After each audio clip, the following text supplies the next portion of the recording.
Outlook untuk 2025. Bagaimana market kita untuk tahun 2025? Ya, outlooknya seperti apa? Kalau dari pandangan saya itu bagaimana nih untuk 2025? Ya, di mana akan ada terjadi perang tarif lah, ya, global ini kita bicara global.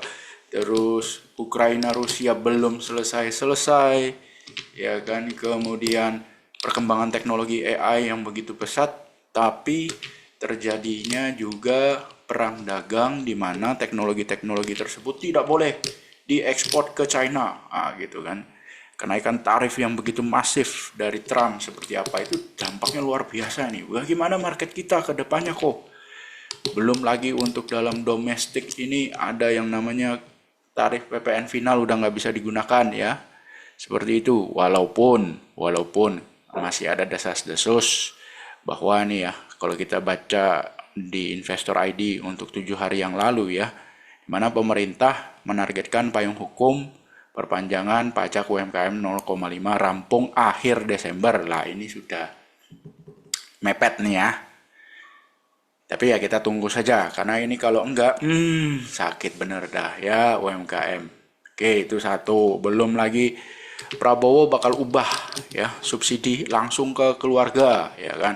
Ya kalau subsidi langsung ke keluarga kan berarti BLT ya, otomatis subsidinya ke orang ya kan, subsidinya akan langsung ke orang. Nah kalau subsidinya akan langsung ke orang berarti barang-barang yang selama ini disubsidi, Pertalite, gas LPG 3 kilo, kemudian tarif listrik 900 watt. Ah itu bagaimana? Karena itu kan barang yang disubsidi. Karena kalau subsidi langsung ke keluarga otomatis ya ada timbal baliknya. Ya, kalau enggak jebol anggaran negara. Ya, Anda simpulkan sendiri itu ya, bagaimana nanti itu harga bisa naik nggak karu-karuan kalau itu subsidi ke barangnya dicabut ya. Ini kan kayak apa ya? Ibaratnya Anda udah terbiasa di online shop e-commerce dengan yang namanya promo. No, sampai tercipta suatu kebiasaan di mana sekarang itu timbul anggapan no promo no buy. Ya kan? Jadi begitu promo itu berkurang, maka omset langsung drop. Ya kan? Ya, kita udah terbiasa dengan yang namanya promo, subsidi kalau dalam hal ini. Ya, begitu promo atau subsidi itu hilang, selesai, Pak. Ya kan? Itu ya masalah domestik. Belum lagi nih, Bahlil ungkap kajian skema baru penyaluran subsidi BBM telah rampung. Ya kan, tinggal diketok palu aja nih sama Pak Presiden. Ya kan, bagaimana dia akan ada hal-hal yang dicoret atau ditunda atau diganti atau enggak dari yang disodorkan oleh Pak Bahlil kepada Presiden kan. Kayak PPN 12% kan, oh dicoret nih khusus pajak, PPN 12% khusus barang mewah, tapi kan detail barang mewahnya apa, ya kan, itu belum dijelaskan, ya kan. Contoh ibaratnya kita mau bidang kesehatan ini lebih terjangkau harga-harganya, tapi alat-alat kesehatan termasuk dalam kategori barang mewah, karena itu PPN 12%. Ya, gimana mau mau industri kesehatan itu lebih terjangkau kalau alkesnya aja kena 12%, ya kan? Kemudian ada lagi ini defisit APBN 2025 udah ditargetkan nih sama Ibu, ya kan? Yaitu 616 triliun. Yang namanya defisit berarti kan ditambal dari utang, ya kan? Artinya 600 triliun ini utangnya dalam bentuk apa aja? Kalau kita lihat di sini utangnya dalam bentuk apa nih? Itu akan menentukan likuiditas kita juga, ya kan? Mana ya? Kalau kita lihat 600, oke, ditambal pinjaman. Pinjaman ini mana itu ya? Oh, enggak disebut ya di sini ya. Nanti kalau Anda baca di berita lain, pinjaman itu akan ditambal dari SBN. Ya, kebanyakan dari SBN. Jadi artinya Anda udah tahu SBN ini siapa yang beli, ya kan? Jelas Bank Himbara wajib beli. Otomatis likuiditas kesedot 600 triliun ke sana. Karena dana pihak ketiga yang dipakai untuk membeli SBN tersebut. Otomatis berkuranglah 600 triliun lebih di pasaran kredit. Nah, seperti itu aja simpelnya. Nah, jadi kalau dilihat, wah suram ya kok. Lah, jadi begini simpelnya. Ketika kita datang ke dukun lah, simpelnya begitu ya. Kalau dukunnya bilang, wah kamu masa depannya bagus. Nah, kalau kita dengar hal yang bagus-bagus, itu bahaya. Kenapa? Kita akan kurang waspada, ya kan? Wah, saya diramal akan bagus kok. Ya udah santai wae, ya kan? Gak usah terlalu khawatir, ya gitu ya. Bahaya. Tapi kalau diramal, wah masa depanmu suram bos. Kita apa jadinya kalau diomongin begitu? Ya kan? Oh kamu akan meninggal tahun-tahun sekian, kamu sakit parah gini gini gini gini. Ramalannya begitu. Kita drop, ya kan? Kita drop, kemudian lebih berhati-hati, lalu lesu, lemes, madesu, ya kan, tidak bersemangat. Nah, salah juga, ya kan. Jadi simpelnya outlook kita itu mau baik mau jelek bodoh amat harusnya, ya. Saya sebagai seorang trader saham nggak peduli sama outlook ekonomi, serius. Saya nggak peduli. Yang saya pedulikan adalah saya punya trading system yang baik, yang sudah teruji, ya, yang sudah di backtest dengan data yang jauh ke belakang, ya kan. Dalam hal ini saya selalu mencoba untuk membacktest sejak Januari 2007, ya, 1 tahun sebelum the big crash subprime mortgage. Kalau hasil trade backtestnya bagus, ya udah saya jalanin sistem tradingnya. Kuncinya itu. Jadi kalau udah punya sistem trading, bodoh amat sama market outlook, serius dah. Karena itu ndak guna. Mau outlooknya bagus, kita terlalu bersemangat lupa diri. Outlooknya jelek, kita lesu, ya kan? Jadi tidak bersemangat. Padahal pada saat COVID terjadi, Anda lihat, apakah semua usaha itu drop? Enggak, ada yang terbang tinggi, sektor-sektor tertentu, ya kan? Terbang tinggi. Orang yang tadinya udah terbiasa online, belum dapat pasar, tiba-tiba pada saat COVID, boom, besar, ya kan, pangsa pasarnya. Saya punya teman, ya kan, dia punya klinik sebelum COVID. Aduh, sepi kliniknya, sepi banget, ya kan. Begitu COVID, ya ampun ramenya, minta ampun itu orang swab, ya, PCR lah, antigen lah, itu sampai bisa beli tanah 3 hektar di daerah industri, ya, itu satu. Kemudian di belakang klinik dia ada perumahan. Perumahan itu dia beli tuh rumah yang tipe-tipe 60, tipe 70 gitu ya, luas bangunan. Sekali beli 4, dijadikan apa? Mes. Jadi kalau orang antigen positif, isolasi mandiri di situ. Orang bayar, orang sewa. Bukan main, ya kan? Jadi ada sektor-sektor tertentu yang boom. Nggak semua mati, tinggal kita pinter-pinternya aja melihat peluang gitu loh. Jadi nggak ada gunanya. Outlook bagus, outlook jelek. Aduh, berita itu dinamis, ya kan? Semua hal yang terjadi di dunia ini dinamis, selalu berubah-ubah. Ibaratnya bisa aja kalau sekarang saya bilang, oh outlook kita jelek banget gitu kan. Terus tiba-tiba Anda udah lemes gitu kan. Tiba-tiba pemerintah bilang pajak UMKM diperpanjang dan dipatenkan.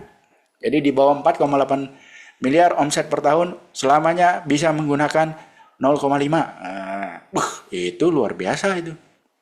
Atau yang sudah 7 tahun nggak bisa lagi pakai 0,5, pakainya ke 1 sampai 1,5% dari omset. Itu juga boom. Orang nggak masalah mau bayar pajak, itu serius.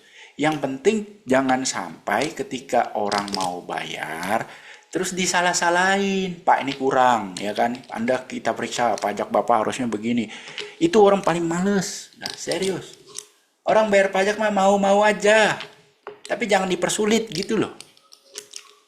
Ya kan, ngitungnya juga yang simpel-simpel aja. UMKM disuruh pembukuan, sinting kali lu, ya tuh. UMKM disuruh pembukuan, udahlah ngitung dari omset aja, itu udah nggak bisa lari tuh. Hitung dari omset, udah beres, ya kan. Hitung dari omset. Nah sekarang percuma aja lu suruh orang pembukuan, ya, lu suruh orang pembukuan. Katakanlah omset dia 1 tahun 4 miliar. 4 miliar kalau pakai 0,5 berarti kan dia 1 tahun bayar 20 juta. Ya kan, 1 tahun bayar 20 juta. Terus sekarang dirubah. Oh kamu normanya ada laba ibaratnya 20% ya dari 4 miliar laba kamu. Berarti 800 juta. Gitu. Terus lu saya pajakin ya karena lu sekarang pakai PT perorangan gitu kan. Normanya kan diskon 50% kali 22%. Gitu. Sama aja 800 juta kali 11 bagi 100.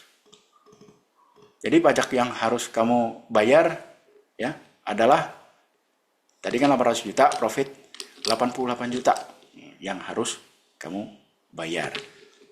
Tapi harus pembukuan. Lah, kenapa nggak dari omset omset 4 miliar tadi, lu pajakin aja 2% dari omset. 80 juta. Gitu. 80 juta. Tapi kan gampang gitu loh. 2% dari 4 miliar kan 80 juta. Gampang ngitungnya, ya kan? Terus tidak ada kesempatan untuk oknum melakukan pemerasan, ya kan? Terhadap wajib pajak. Setorannya juga gampang, ya kan? Gak usah lagi ada anggaran untuk pemeriksaan aneh-aneh. Tidak menghabiskan waktu para wajib pajak untuk memberikan data-data pada saat diperiksa, ya kan? Lebih tertib, lebih simpel. Orang mau bayar, gitu loh. Daripada disuruh pembukuan, diputar-putar, angkanya ya ujung-ujungnya ya mirip-mirip juga, gitu loh. Bikin orang repot aja. Itulah Konoha. Pemikirannya seperti itu. Kalau bisa ada yang repot, kenapa harus gampang? Jadi market outlook, saya bodo amat. Selama saya punya sistem trading yang sudah teruji, ya kan, sistem trading tapak naga, saya bodo amat. Market tahun ini aja naik turun, bisa dibilang kita saat ini tidak terlalu banyak perubahan ya secara kinerja year to date. Positif sih masih, tapi tipis banget. Ini antara hijau atau merah ini nanti tutupan secara year to date di akhir Desember gitu ya. Anda lihat ibaratnya dari awal tahun turunin, terus habis itu pertengahan tahun naik kenceng, habis itu mendekati akhir tahun turunin lagi. Di Desember naik dikit doang, turunin lagi. Udah kayak ayunan aja begitu. Yang ujung-ujungnya year to date flat mungkin gitu ya. Kalau dengan kondisi market yang nggak enak seperti ini, trading system saya paling tidak bisa, kalau saya perlihatkan, oke. Kalau trading system saya bisa menghasilkan return hampir 20% dalam tahun 2024. Saya nggak peduli dengan market outlook, Pak. Asli saya nggak peduli. Mau outlooknya jelek, outlooknya bagus, bodoh amat.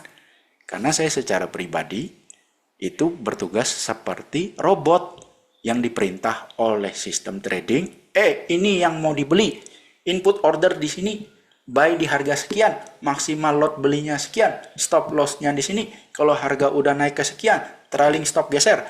Kalau breakoutnya seperti ini, tidak menunjukkan karakter breakout yang baik, tarik naik stop lossnya, ya, trailing stopnya diperketat.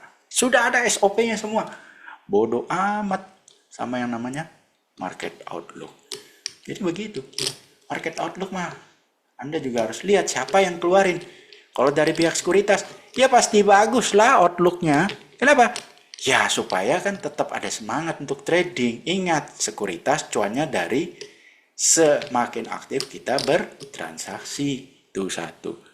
Analis yang keluarin, Pak, ya pasti positif lah kalau dari analis. Dia dibayar kok. Simple. Ya kan? Influencer, ya sama. Ujung-ujungnya semua outlook kalau pada bikin itu kebanyakan positif. Tapi di bagian akhir dikasihkan catatan. Disclaimer ya, juga terdapat resiko-resiko besar seperti ini. Dan bila salah satu dari resiko besar ini terjadi, maka market kita akan turun. Di awalnya doang ngomongnya manis. Endingnya disclaimer ya, tetap ada resiko begini. Ya sama aja, ngapain gua ngabisin waktu beberapa menit untuk baca you punya outlook, endingnya juga ada balancingnya. Jadi ya sudah, nggak ada gunanya kan market outlook. Ya berpikir pintar gitu loh. Jadi ya pedulilah, itu cuma bumbu-bumbu doang, nggak ada gunanya itu. Sampai jumpa di video berikutnya.